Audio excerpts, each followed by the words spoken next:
Welcome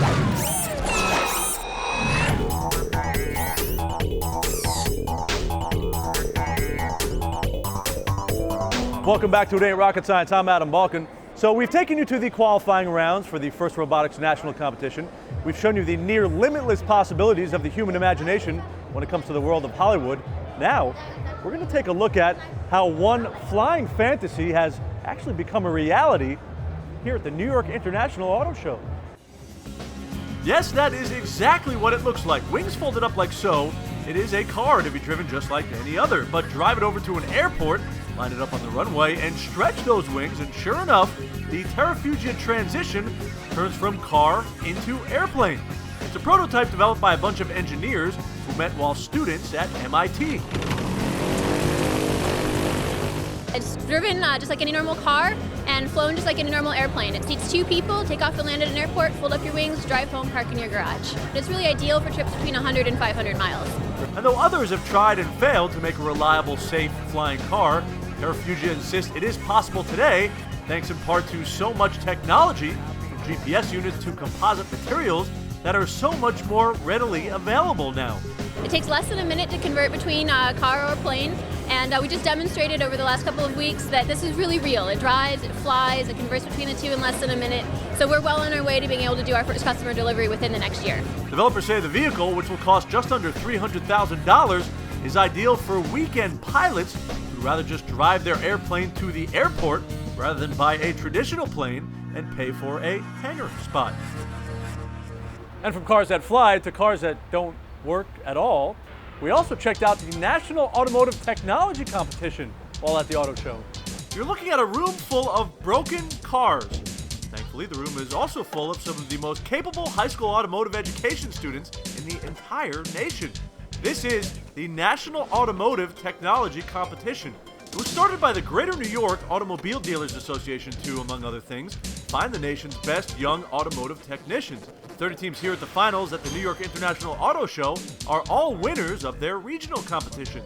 The competition was originally conceived about 20 years ago to help curb the shortage of qualified auto technicians in the country. What's important for the kids to do is to be able to go through the process, to be able to systematically find the issues that they have. You know, they'll get customer complaints and they'll have to research that customer complaint. They're going to have to use the actual manufacturer's specifications in order to repair it to get the points that they need. Now, some of the students here say when they first started working on cars, they just considered themselves grease monkeys, but never in a million years did they think they might also become math monkeys.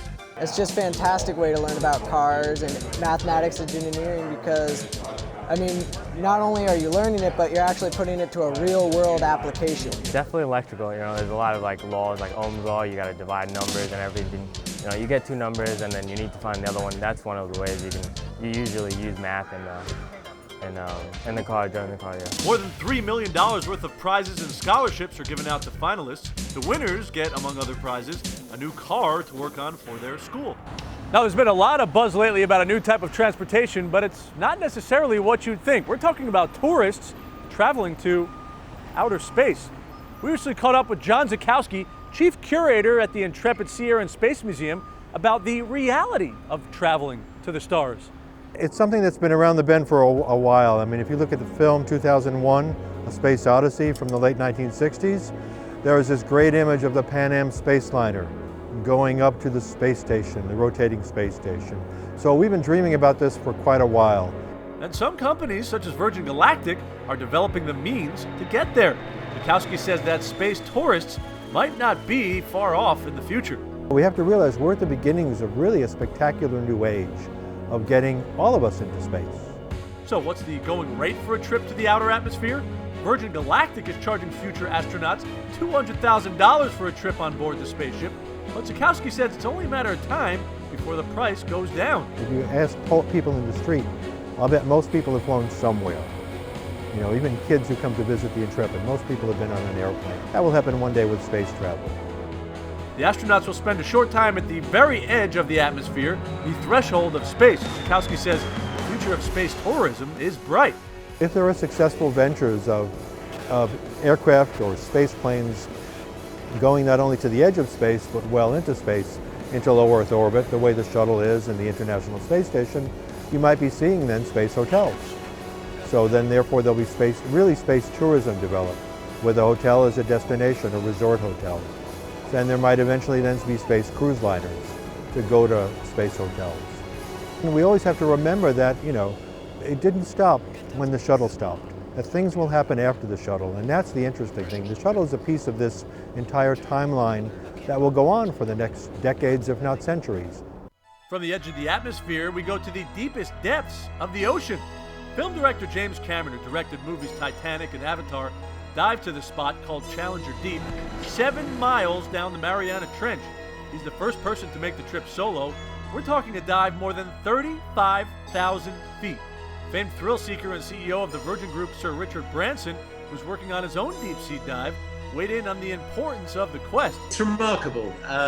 When you think that no nation has managed to go below 17,000 feet in a submarine, only 2 people have been further down before. Cameron spent several hours on the ocean floor and even tweeted from the sub.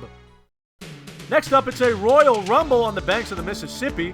We're in St. Louis for the first championship, and that's also where we find some budding inventors with some bright ideas, all part of the Wouldn't It Be Cool If competition. These are the kids that are going to be inventing the things that we're all going to want. There may just be some patents pending. Stay with us.